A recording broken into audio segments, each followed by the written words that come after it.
Another piece of equipment you're seriously going to need if you are even entertaining making a homemade electronic bike is one of these. Now you can pick them up off eBay for about 7-8 quid, and they do come from China, so yeah, no complaints please. But these things do a very important part. They are a voltmeter and an amp meter and a fuel gauge all rolled into one.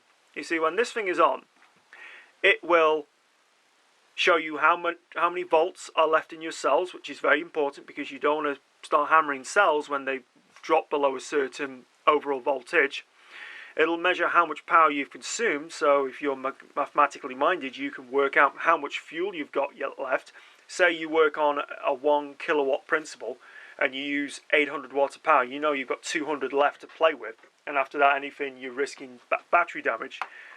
And it will tell you how much the engine is actually consuming. Right, let's hook up this baby and show you how it works. Okay, as you can see, we've now got some power connected to it. Yeah, assuming it's not, yeah, they were £1 each, so yeah, that's why I bought them. We've now got some power connected to the watt meter. Now, as you can see, the unit is, output of 37.5 volts. It does use up a little bit of power in stationary, and I think that's how much power. Anyway, now I'm going to connect this up to a motor and show you what it's like when it's actually in use. Okay, now we've got the unit, this, hooked up to a motor, and that little thing in the foreground, this is called a Kelly controller. I mean, this is the little power LED to tell me the power is into the system. I'll just shove that there for a moment, I'll show you why. Here is the throttle. Yep, keep those, they're very handy. And obviously, main power switch. Now, the reason why I'm going to shove the LED there is I'm going to demonstrate a little something. Just get a pair of pliers, get something, prop that up a little bit so it's actually a little easier to see. Oh, it's solid. Yeah, you can see it from there, right? Alright, so, for example, now the reason why, something else, there's a reason why this is bolted down to my bench, because if I don't, and I flick the throttle, it's just going to fly off my bench and cause damage.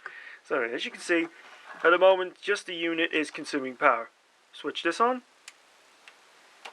You suddenly got a power spike, because the Kelly controller. Okay. 0.7 amperes. Right. Obviously these are batteries, but, watch the voltage, watch the amps.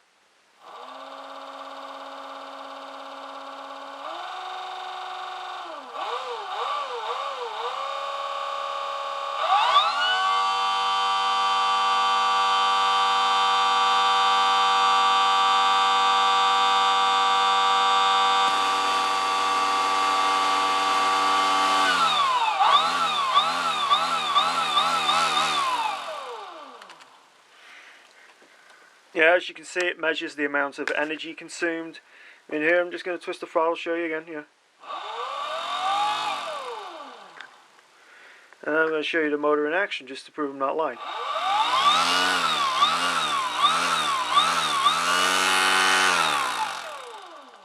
So yeah, these little devices off eBay are worth it, You can tell how much the power, the motor's rated for 180 watts, but really,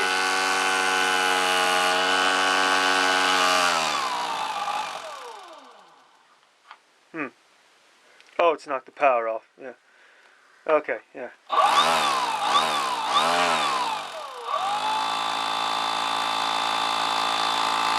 See how there it measures how much power it consumes as you go along? So you know exactly how much power you're consuming? That's very useful for when riding long distance, so yeah. And there you go. Now obviously you got, switch that off in a moment. Now obviously the drain on the batteries, it's pulled the potential voltage down, but when they're in the off position they recover. So each cell at the moment is at 12.2 volts, which is about normal. Yeah. Anyway, that is the reason why you should have one of these things when considering building an electric bike, because you're going to need one. I mean, look how many amp hours based on a 2.4 watt hours. You're going to need to know how much fuel you're consuming. Right.